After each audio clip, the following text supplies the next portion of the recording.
Hello students, this is class 9 maths chapter 2 polynomials. Fine.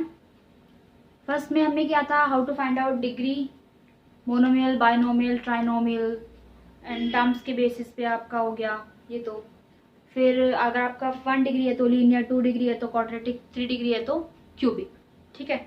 उसके बाद हमने किया था how to check whether the given number is the zero of the polynomial and how to find out zero of the polynomial. Fine. Now next topic is how to find out remainder of the given polynomial. ठीक है। उससे पहले हम थोड़ा करते हैं। देखो, अगर मैं आपसे डिवीजन की बात करूं, डिवीजन, आप सबको डिवीजन का मतलब, अगर मैं डिवीजन का नाम लिया मैंने, डिवाइड करना, तो आपके दिमाग में मतलब माइंड में घूम जाती हैं चीजें कि दो नंबर होते हैं, एक से दूसरे को डिवाइड करते हैं, कुछ क्वोशिएंट आता है, कुछ रिमाइंडर होता है, जिससे डिवाइड करते हैं वो डिवाइजर होता है, जिसको डिवाइड करते हैं वो डिविडेंड होता है। ठीक है। और कुछ लास्ट में एक रिमाइंडर आता है, that can be zero, that can be non zero also. अगर बेसिक नॉर्मल मैथ्स की बात करूं, सपोज मैंने ले लिया 25 सॉरी, इसको मैं अगर 2 से डिवाइड करूं तो 2 1 2 और नीचे आ गया 5 और 2 2 4 और ये मेरा क्वोशिएंट, ये मेरा डिवाइजर, दिस इज डिविडेंड और नीचे क्या बच गया, रिमाइंडर। ये हो गया जब नॉर्मल नंबर्स को हम आपस में डिवाइड करते हैं। अगर मैं आपसे बोलूं कि भाई एक पॉलिनोमियल को दूसरी पॉलिनोमियल से डिवाइड करना है तो आप कैसे डिवाइड करोगे? This is called long division. क्या बोलते हैं इसको? पॉलिनोमियल्स की टर्म में इसको हम बोलते हैं लॉन्ग डिवीजन। ठीक है। क्या करना है इसमें? आपको एक पॉलिनोमियल को दूसरी पॉलिनोमियल से डिवाइड करना है। ठीक है, बात समझ में आती है। बट उसको अभी ये लिखी है x प्लस 3x² माइनस 1, इसको जरा स्टैंडर्ड फॉर्म में लिख लो। अब स्टैंडर्ड फॉर्म क्या होती है? दैट डिग्री हाई क्या होना चाहिए, that degree of the variable should be in descending order. क्या बोला मैंने? Degree of the variable should be in descending order. मतलब अगर डिग्री 2 है सबसे ज्यादा तो पहले 2 वाला लिखा जाएगी टर्म, 1 है तो 1 वाला उसके बाद, फिर कांस्टेंट इस तरीके से। मतलब ये मेरे को क्वेश्चन दिया हुआ है अभी, इसको मैं कैसे लिखूंगी? तो इसको लिख लेते हैं पहले स्टैंडर्ड फॉर्म में। इसकी स्टैंडर्ड फॉर्म अगर मैं लिखूं तो क्या होगी? देखो, सबसे पहले आएगा 3x², क्योंकि सबसे पहले डिग्री इसकी सबसे बड़ी है, x² सबसे बड़ी डिग्री है, 3x², उसके बाद प्लस x और उसके बाद माइनस 1। तो पहले स्टैंडर्ड फॉर्म में जरूर लिख लेना। अगर स्टैंडर्ड फॉर्म में नहीं लिखोगे तो कभी आंसर सही नहीं आएगा। इसी तरीके से जिससे डिवाइड करना है उसको भी स्टैंडर्ड फॉर्म में लिखो। पहले x आएगा कि कांस्टेंट आएगा? पहले x आएगा, वेरिएबल वाला जिसकी डिग्री 1 है, तो that will come out to be 1। ठीक है।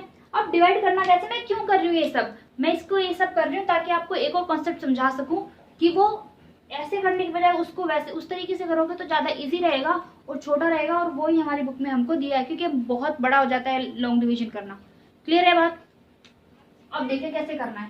डिवीजन कैसे करते हैं कि उस नंबर को जिससे भी डिवाइड कर रहे हैं उसको वहां तक काउंट करते हैं जब तक ये जहाँ जो डिविडेंड में अंदर है नंबर, कि या तो उस तक पहुंच जाए या उसके छोटे नंबर तक पहुंच जाए। अब देखो यहाँ पे अगर फर्स्ट की दोनों का फर्स्ट देखो, इसका क्या फर्स्ट है? x, और इसका कितना है? 3x²। अब 8th क्लास में हमने पॉलिनोमियल्स को ऐड करना, मल्टीप्लाई करना, डिवाइड करना और माइनस करना सब सीखा था। ये x है, ये 3x² है, दोनों को सेम बनाना है मैंने, तो यहाँ पे 3 रखना चाहिए इसके साथ, और एक स्क्वायर x एक्स्ट्रा होना चाहिए, x। तो मैं क्या करती हूँ, मैं 3x से इसको क्या कर देती हूँ, मल्टीप्लाई कर देती हूँ। किसको? इसको 3x से। अब इसको करेंगे तो प्लस 1 साथ में उसको भी करना पड़ेगा। तो कहने का मतलब क्या है, इस पूरे को जो x प्लस 1 है, इस पूरे को मैं मल्टीप्लाई करती हूँ किससे? 3x से। अगर मैंने इसे 3x से मल्टीप्लाई किया तो क्या आएगा? देखो, पहला आएगा 3x², लाइक टर्म्स के नीचे लाइक टर्म्स, ये भी हमने पढ़ा था, सो 3x²। ठीक है।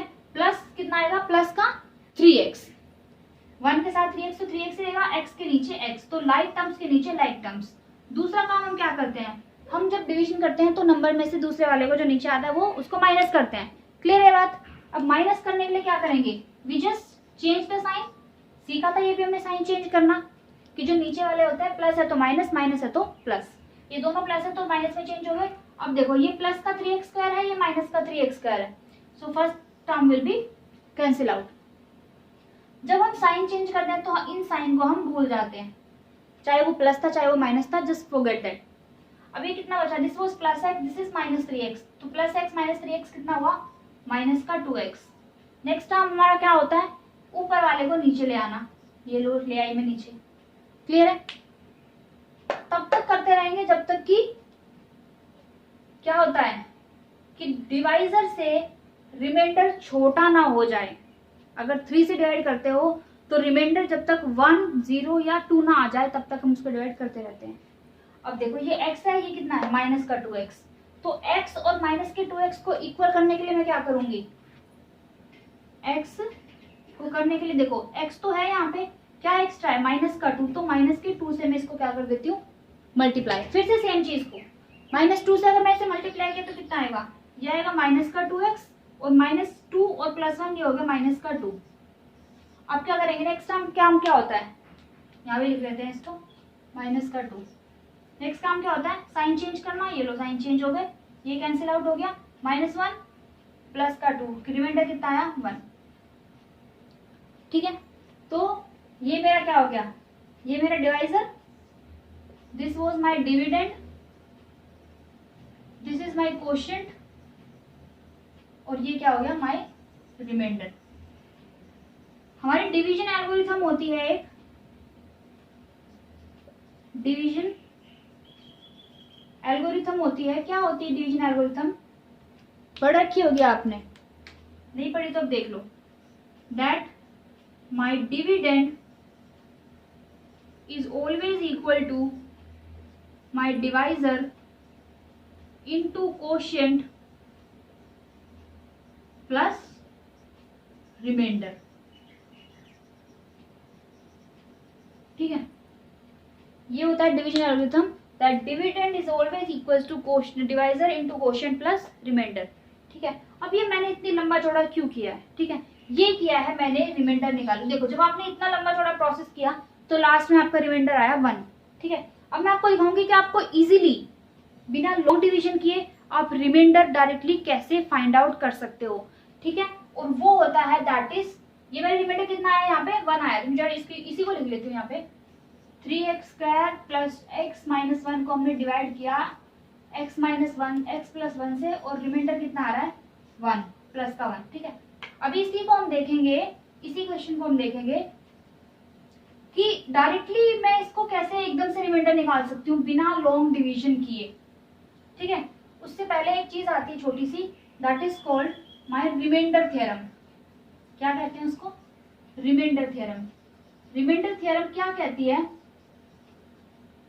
रिमाइंडर थ्योरम कहती है, आपको पढ़ने की रटने की जरूरत नहीं है, आपको 9th क्लास में सिर्फ क्वेश्चन आने चाहिए इसके। रिमाइंडर थ्योरम क्या कहती है कि अगर आपके पास px कोई भी पॉलिनोमियल है, px एनी पॉलिनोमियल आपके पास है और उसकी डिग्री ग्रेटर देन और इक्वल टू 1 है, डिग्री क्या होनी चाहिए, या तो 1 होनी चाहिए या 1 से ज्यादा होनी चाहिए। ठीक है, और अगर मैं उस पॉलिनोमियल को किसी भी linear equation, linear polynomial x minus a से डिवाइड करूं, किससे, कोई भी लीनियर पॉलिनोमियल से मैं उसको क्या करूं डिवाइड करूं, a is any real number. ठीक है, अगर मैं डिवाइड करूं तो जो रिमाइंडर आता है, जो रिमाइंडर आता है that is always equals to p of a। बात समझ में आई मैंने क्या बोला, कोई भी पॉलिनोमियल किसी भी डिग्री की है, degree should be greater than equals to 1, और उसको अगर मैं डिवाइड करूं किसी भी लीनियर पॉलिनोमियल से दैट इज x माइनस ए, a इज a, आपके पास कोई भी रियल नंबर है, तो जो रिमाइंडर होता है हमेशा क्या होता है p ऑफ px में just what you need to do, just replace your x by a, तो आपका रिमाइंडर आ जाता है। कैसे, अब देखिए ये वाला एग्जांपल जो हमने किया था, इसको इससे डिवाइड करना है, इससे डिवाइड करना है ना, तो जिससे भी डिवाइड करना है क्या है वो है x प्लस 1। ठीक है, इसको कर दो इक्वल टू किसका 0 के, तो यहाँ से x की कोई वैल्यू निकली, क्या निकली माइनस का 1 निकला। जिससे भी डिवाइड करना है हमेशा पुट दैट इक्वल्स टू 0 और वहां से x की वैल्यू निकाल लो।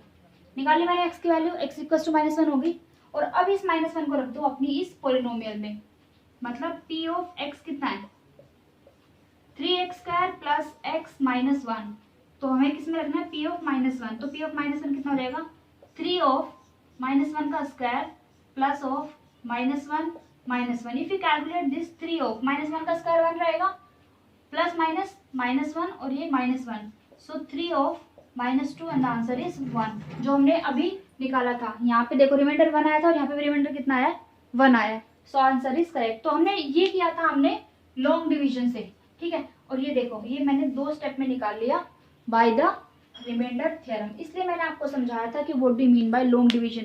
बट ऐसा नहीं है कि आपको लॉन्ग डिवीजन सीखना नहीं है, आपके 10th क्लास में भी काम आएगा लॉन्ग डिवीजन करना। आपके जो नेक्स्ट चैप्टर है उसमें भी 10th में भी आपका चैप्टर 2 पॉलिनोमियल ही है, उसमें भी आपको लॉन्ग डिवीजन से निकालना पड़ेगा। तो वहां पे रिमाइंडर की जरूरत नहीं है, वहां पे सब वो पूछेगा आपसे, क्वेश्चन भी पूछेगा। देखो ये तब अप्लाई होता है रिमाइंडर थ्योरम जब when we need only the remainder. वो सिर्फ मेरे से रिमाइंडर पूछ रहा है, लेकिन अगर वो मेरे से क्वेश्चन भी पूछ रहा है तो what I need to do, then I need to follow the long division method definitely, ठीक है। तब तो मुझे करना ही पड़ेगा। अगर सिर्फ रिमाइंडर पूछा है तो we can use the remainder theorem, we can directly find out the remainder of the given polynomial. Clear बात? देखते हैं। Now see, if we see the exercise 2.3, हमें दिया हुआ है this is the polynomial of degree 3, cubic दिया है और हमको बोल रहा है find remainder when this is divided by some अलग अलग पार्ट्स दिए, पहले इससे डिवाइड करना है, फिर इससे, फिर इससे, फिर इससे, फिर इससे, ठीक है। वी हैव 5 पार्ट्स, तो हमें इनको डिवाइड करना है अलग अलग। तो क्या करेंगे, सबसे पहले जिससे भी डिवाइड करना है पुट दैट इक्वल्स टू 0, उसे 0 के इक्वल पुट किया और वहां से क्या निकालेंगे हम अपना x। x कितना आएगा, x + 1 अगर 0 के इक्वल है, x कितना हुआ -1, आगे -1 वैल्यू, और जो भी अब पॉलिनोमियल हमारे पास है उसमें p ऑफ -1 आप पुट कर दीजिए। कितना आएगा ये, x के प्लेस पे जस्ट -1, सो -1 कितना आएगा ये, -1 cube plus 3 of -1 square plus 3 of -1 plus 1। Now just do the calculation. ये पहला स्टेप हुआ, दूसरे स्टेप में आपका आंसर आ जाएगा। ये -1, this is +3 -3 +1, cancel cancel cancel cancel, इसका आंसर क्या है 0। एक चीज और, अगर डिवाइड करने के बाद आंसर 0 आ जाता है, अगर डिवाइड करने के बाद रिमाइंडर का आंसर कितना आ जाए, 0 आ जाए, इसका मतलब क्या हुआ कि x + 1 is a factor of आपके गिवन पॉलिनोमियल का। अगर नहीं आता है वो उसका फैक्टर नहीं होता, क्योंकि अगले क्वेश्चन में आपसे पूछेगा कि बताइए कि अगर उसका फैक्टर है तो क्या होगा, नहीं है तो क्या होगा, ठीक है। तो अगर रिमाइंडर आ गया कितना 0, दैट मीन्स टू से आपने जिससे भी डिवाइड किया x + 1 से, that x + 1 is nothing but the factor of the given polynomial. Clear है बात? नेक्स्ट है आपके पास x = x - 1 = half. Again put that equals to 0, तो x की वैल्यू कितनी आ गई, x की वैल्यू आ गई 1/2। क्लियर है? 1/2 आ गई तो 1/2 पुट कर दो जरा। p ऑफ, अब ये मत सोचना उसी में करना है बार बार, p ऑफ 1/2 कितना आ जाएगा, 1/2 का मतलब 1/2 क्यूब, फिर प्लस 3 ऑफ 1/2 का square plus 3 of 1/2 plus 1। Clear है? Just solve it. देखो कभी 0 तो आएगा नहीं, ये दिख रहा है। This is 1/8 plus this is 3/4 plus this is 3/2 plus 1। आप इसको डायरेक्टली सॉल्व कर सकते हो, ठीक है, कर लेना इसको सॉल्व। अगर इसकी बात करूं, सिर्फ x दे रखा है तो पुट दैट इक्वल्स टू 0, तो x के लिए कितनी हो गई, 0 हो गई। तो अब हमें क्या निकालना, बड़ा सिंपल है, 0 निकालना है। तो 0 का क्यूब, 3 ऑफ 0 का स्क्वायर प्लस 3 × 0 प्लस 1, सब 0 हो गए, बचा क्या, सिर्फ आंसर इज 1, ठीक है। चौथी चीज, इसमें इसको पुट करना है तो x के लिए कितनी पुट कर दोगे, -5 करिए और निकालिए खुद से। इसमें 0 पुट करना है तो x कितना हो गया, x is -5/2। Linear equation solve हो गई, इसको पुट करिए और आंसर निकालिए, ठीक है। This was your first question. We have 2 more questions, question number 2 और 3, उनको भी देखते हैं। फटाफट देखते हैं क्योंकि बहुत सिंपल, बहुत छोटे छोटे से क्वेश्चन है, हमें ज्यादा इन पे टाइम वेस्ट करने की जरूरत नहीं है, ठीक है। जितना करूंगी उतना वीडियो लंबी होती जाएगी और कुछ नहीं है, आपका टाइम वेस्ट होगा। Fine, we start with now question number 2 and 3। See now see, इसमें फर्स्ट क्वेश्चन था, फर्स्ट क्वेश्चन हम कर चुके हैं। वी आर बाकी 2 क्वेश्चन हो रहे हैं इसमें, सेकंड और third. We have to do just these 2 questions now. Find remainder when x³ - ax² + 6x - a is divided by x - a। किससे डिवाइड करना है, x - a से। तो क्या करेंगे, सबसे पहले x - a को इक्वल टू 0 पुट कर लेते हैं। तो यहाँ से x की वैल्यू कितनी आ गई, a आ गई, a आ गई। अब क्या करना है, बस लास्ट स्टेप, a को पुट कर दो अपनी किसमें, जिस भी पॉलिनोमियल को आपको डिवाइड करना है। तो इसमें कर देंगे, कितना आ जाएगा ये, a³ - a of A square plus 6a minus A cube minus this is A cube and this is 5a। Clear है? ये तो कैंसिल आउट हो गया, क्या आंसर बचा? 5a। तो this is the remainder of this question. इसमें check करना है whether this is a factor of this और नॉट। क्या करते हैं फैक्टर के लिए? रिमाइंडर 0 आना चाहिए। देखो इसको जरा पुट करके देखो, पहले तो इससे निकाल लो 3x इज इक्वल टू 0, तो x के लिए कितनी आ गई? -7/3। ठीक है, इसको पुट करते हैं जरा इसमें, कितना? 3 ऑफ -7/3 का क्यूब प्लस 7 ऑफ -7/3। क्लियर है बात? कितना आएगा ये? 3 ऑफ -7 का क्यूब 343 डिवाइड बाई 27 और ये हो गया -49 डिवाइड बाई 3। ये बात क्लियर है? कैंसिल करोगे तो कितना आएगा? -343 डिवाइड बाई 9 और -49 डिवाइड बाई 9। क्या ये कभी होगा 0? ये कभी 0 नहीं होगा। तो क्या इसका फैक्टर हुआ? No. 7 + 3x is not a factor. Is not a factor of what? 3x cube plus 7x. Clear है बात? So this was your exercise 2.3 with the concept of how to find out remainder directly of the given polynomial without doing your long division method. Clear है? बिल्कुल simple सा question है, बिल्कुल simple से topic है, simple से questions है। Exercise में अभी आपकी 3 टॉप क्वेश्चंस है बस। ठीक है, इसको करिए, बहुत सिंपल सा है। कोई डाउट आता है तो बताइए, अदरवाइज कोई डाउट आना नहीं चाहिए इसमें। ठीक है, अपने आप क्वेश्चंस करिए, फिर मेरे क्वेश्चंस पे आइए, अदरवाइज आप सिर्फ मेरे देखते रहोगे, खुद प्रैक्टिस नहीं होगी। बेटा you need to practice hard. ठीक है, 9th करिए अभी। Till then till in this video we are stopping here. ठीक है, वी जस्ट और नोट नहीं करना इसमें। ठीक है, हाँ, this is enough for today. So in the next class, the next video will start with the factorization of the polynomials, कि अगर आपको क्वाड्रेटिक दिया है तो आपको कैसे फैक्टराइज करना है, क्यूबिक दिया है तो कैसे फैक्टराइज करना है आपको। क्लियर है आपको? Till then keep practicing and if any doubt tell me in the comment section, otherwise just keep practicing. Okay, thank you so much.